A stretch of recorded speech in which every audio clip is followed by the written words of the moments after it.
It's my last zine from Berlin, so let's take a look at The Last Night in Berlin, a fitting end to a fantastic zine haul.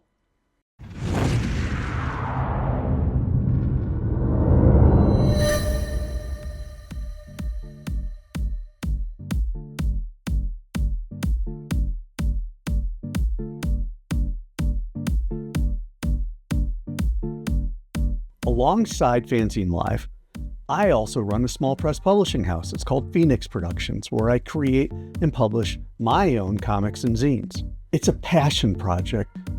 It lets me tell stories and experiment and support the kind of creative work that I truly love. And I would be thrilled to share it with you. If that sounds like something you might enjoy, check out the preview coming up next and give it a try if you're interested. And as always, enjoy the video.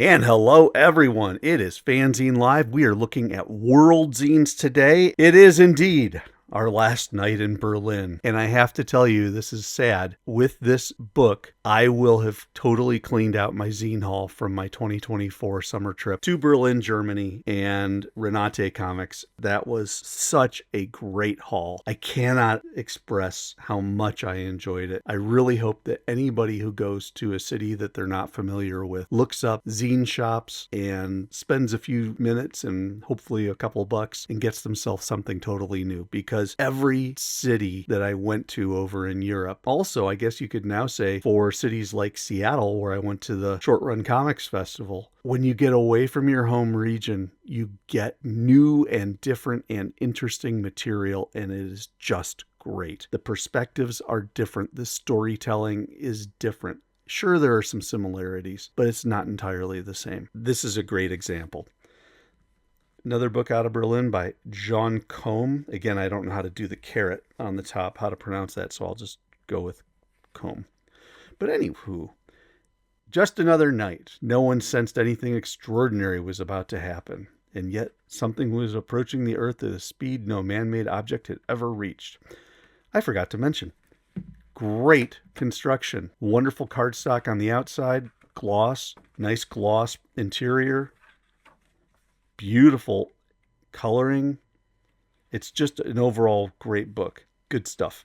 So, something was approaching Earth at a speed no man-made object had ever reached. Look at this.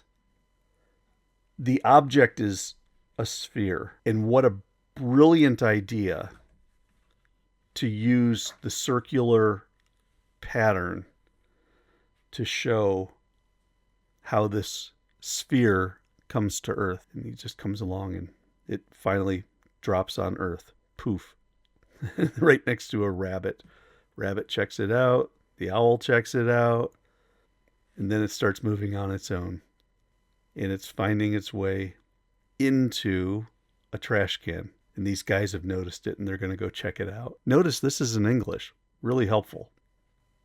It is unknown when exactly the thing arrived on Earth. Did it land in our city first, or was it somewhere else before, unnoticed? All the first witnesses described a round object that hovered and penetrated ground and walls.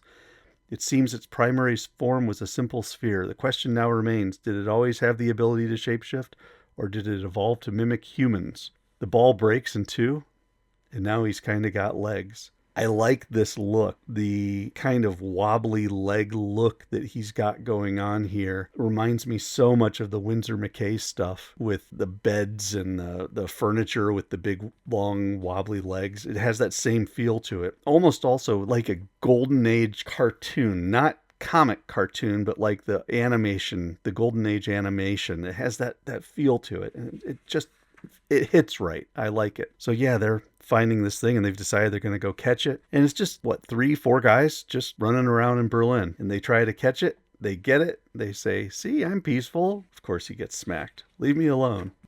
So now it's opening up and they're wondering if it's a mouth or says, we all know what you'll say it looks like.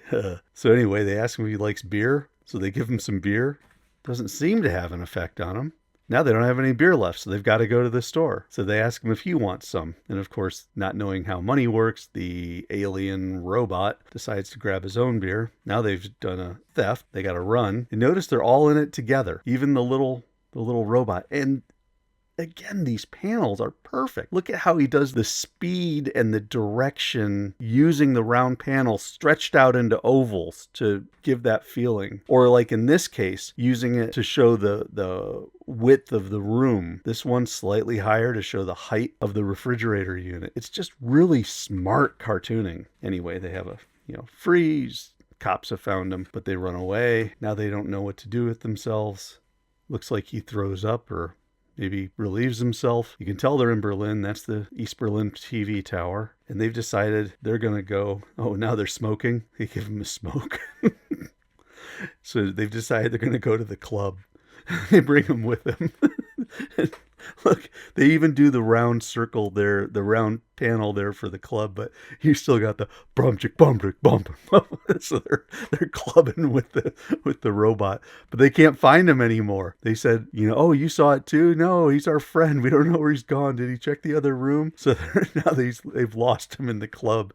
But I love it. He just goes walking into the club with everybody else. And then they can't find him anymore.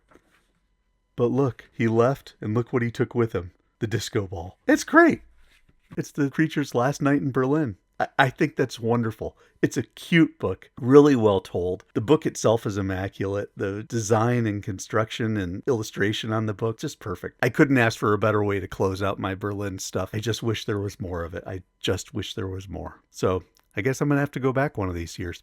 That's it for now, everybody. Let me know what you think. Have you seen any zines that kind of tell a story of fantasy and fun like this? Have you seen any that have been told with such great panel construction? Let me know what you think in the comments. Don't forget, as always, like the video, subscribe to FANzine Live, and tell your friends, because Last Night in Berlin just doesn't get the exposure that it should. We give it here. Thanks for watching, everybody. This is Tom. This is the closeout for now of our Berlin World Zines. We've got some others that we'll take a look at in the future. But until then, I'll catch you next time.